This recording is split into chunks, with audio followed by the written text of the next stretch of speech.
time for us to check in with some riveting radio real estate, and it's Don Pannell from John L. Scott. Good morning. Good morning, Jeff. How are you? I am great. Coming through the fog this morning. It was pretty foggy out there. It's pretty foggy. Cut it with a knife just to see through there. Just about, yeah. 2 weeks ago, we started a conversation on home inspections and that whole process. And so we're going to continue on that with more this morning. And where are we going to go from this? Well, I thought I would mention, we talked last time, I had a little booklet that we went through, and I did want folks to know that I do have a supply of those. I'll put it up here in the camera. Okay. Yes. It's a great little book, whether you're selling your house or not. It's a lot of good information. So I have a supply of those over at my office. So give me a call if you'd like one, or stop by, and I'd be happy to share them with you. Anything on fixing a broken sink? My sink broke yesterday. I'm sure there probably is. All right. So these inspectors, they have to follow pretty strict rules. You can't just kind of find somebody off the street for this. No, they have to be licensed. Okay. And it's not, surprisingly, it's not a requirement that you get your home inspected. We always say it's a good idea, but it's not usually a requirement. Sometimes lenders don't even require that you do it. They require that you have an appraisal most of the time, but they don't require that you have an inspection. It's kind of like just a social norm now. And it just makes sense to me that to know it's a cost to the buyer. Can cost anywhere from $350 up to $600, but it's money well spent in my opinion. $300,000 lemon or something. Exactly. And so there's I brought an actual report with me. The buyer should expect like a 40-50 page report when this is all done, and they go through every single thing that they look at, and they have pictures usually and that kind of thing. So right on the front of it, it says the scope and method of this home inspection is conducted in accordance with the standards and practices set forth by the Washington State Department of Licensing for Home Inspectors, performed in Washington Chapter 308, 408C, WAC. So it's pretty official, And these guys have to do continuing education and all the latest things. So they're actually licensed. Okay. Some of them can do pest inspections as well. So if that's important to you, you might want to check and see with the person that you're hiring whether they are qualified to do that, because that's an extra qualification. And I have a list that I always give buyers that they can choose from, probably 5 or 6 folks that I've used in the past, and they can choose. So they actually call and set the appointment. The buyer should expect that their agent will be there with them. It's always a good idea if the buyers themselves can be there during the process, not to get in the inspector's way, but to kind of see what they're looking at, and the inspector can kind of show them some things as they come across. So it's always good to, and a lot of the inspectors are good about kind of explaining what can be done to fix the problems. Yeah. So, they won't tell you what to do, but they'll kind of say, well, this is what I've seen, and in my opinion, you can do this, this, and this. So then it's up to the buyer to decide. So, and then also there's a little thing in this particular one, which I thought was good, that says, remember that this inspection is only a snapshot in time, and they can only report on problems that were currently happening or not covered up.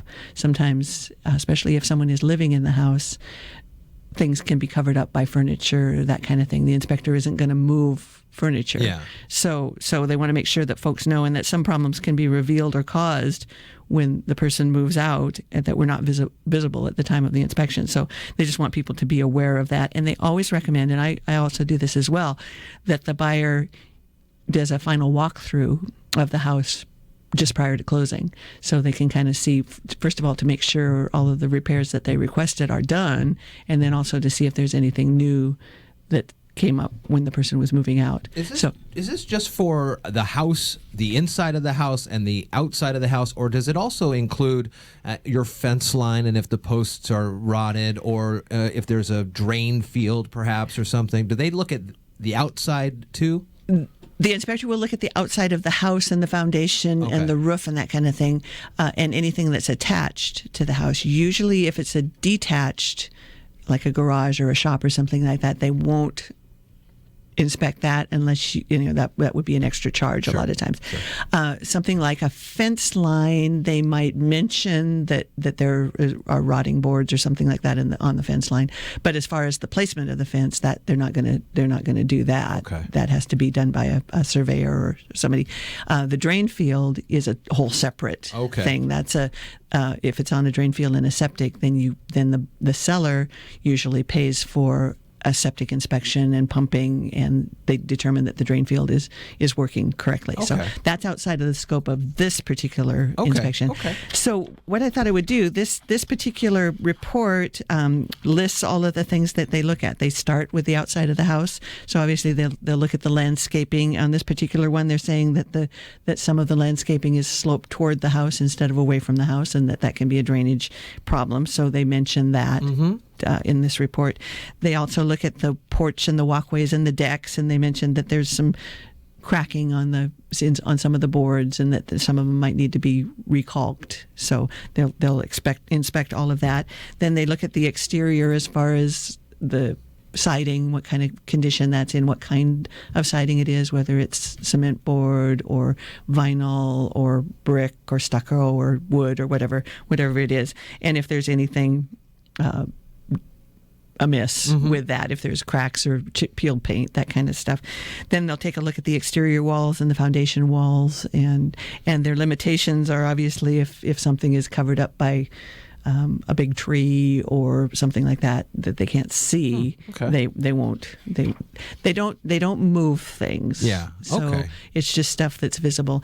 And unfortunately, a lot of times, or not a lot of times, but sometimes sellers can get pretty creative about trying to hide some things. So we want to make sure that the sellers are being honest with, and hopefully their agent is working with them to make sure that anything that they know of that's a defect on the house is either addressed or revealed. So what would that be, like a dresser in front of a wall that may show some water damage or something? Right. Or a crack in the foundation that they've put a screen in front of or something like that. So you really got to think. It's great to have somebody like an inspector. Otherwise, I mean, how would just a regular person know to even look at this? Exactly. And one of the things that they do is they get up on the roof and they crawl underneath in the crawl space. I certainly don't want to do that. So, to hire somebody who's willing to go under there and take a look at that kind of stuff, or go up on the roof and do that thing. It's good, and it's a neutral party, presumably. But again, hopefully the real estate agents for the seller and the buyer have kind of walked through the process, so we know what we're looking at. So, and then the other thing they do, then they go into the garage usually, and they're looking at things like cracking in the concrete. This particular one, they said there was cracking, but it's normal wear and tear. They said it wasn't anything that needed improvement. Usually they'll check then when they're in the garage, because most of the time that's where the electrical panel is. So they'll take the cover off the electrical panel. They've got the little tester that shows that all of the things are connected properly, and that they've got the little bushing things around where the wires come in, all that kind of stuff. So they actually take the cover off. They have a heat sensor so they can see if there's too much draw on any of the wires. So they'll turn things on in the house and put a big draw on, and then make sure that there isn't that it doesn't show red or something like that. If it does, then they'll take a picture and they'll address that in the report and say this is something that you need to take a look at. Then they will go through and take a look at all of the ceilings, the walls, look for cracks. If they're normal settling cracks, that's one thing. If they're structural cracks, that's another thing entirely.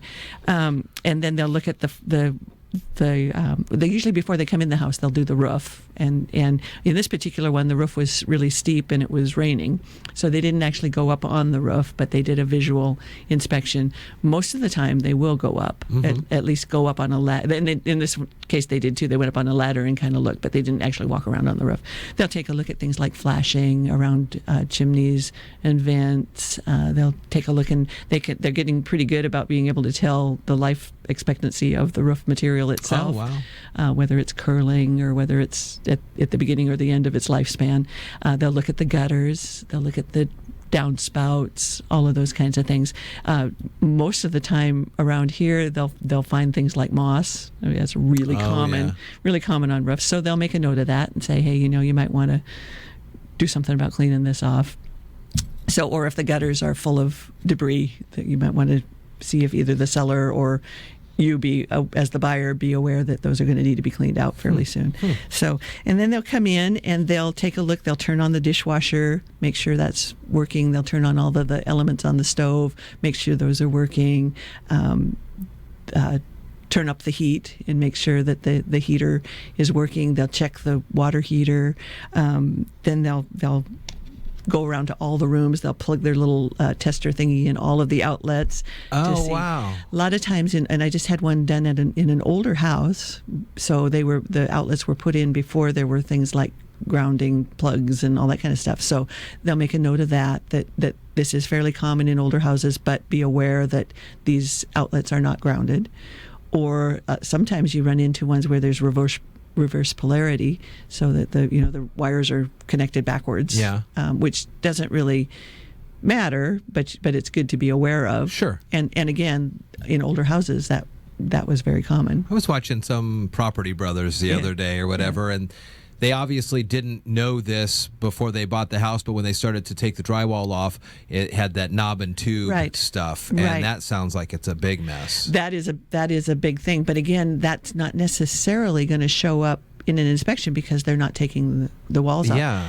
I've seen cases on one of those shows as well where they've gone back and they've replaced the part you see. Yeah. And then behind the walls is something totally different. So until you tear off the wall covering, you're not going to know. So I know an inspector wouldn't necessarily be able to tell on the amount of power coming through, right? There is something amiss. Mm-mm. They do have a thing where they can, if there's like a wire, they can put their little meter on there and see whether it's a continuing current. So whether there's power coming through. A lot of times you'll see junction boxes that are not covered. Yeah. And of course that's a safety thing, but they'll be able to test the wires and see if they're live.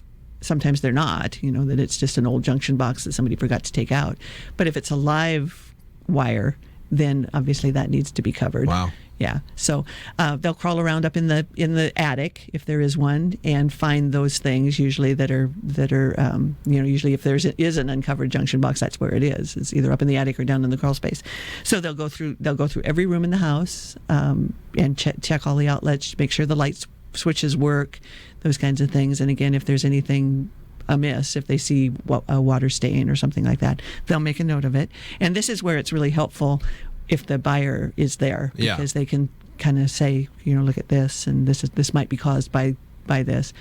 Then the very last thing they do, which I always thought is interesting. I mean, I understand it, but the last thing they do is go in the crawl space. Yeah. Because that's really messy, and they get their overalls and everything on and their masks, and then they go underneath there. And then under there they're looking for things like insulation, standing water, vapor barrier down on covering the whole area. A lot of times there'll be all kinds of icky stuff under there. Sure. I had one time there was a bunch of dead animals and stuff under there.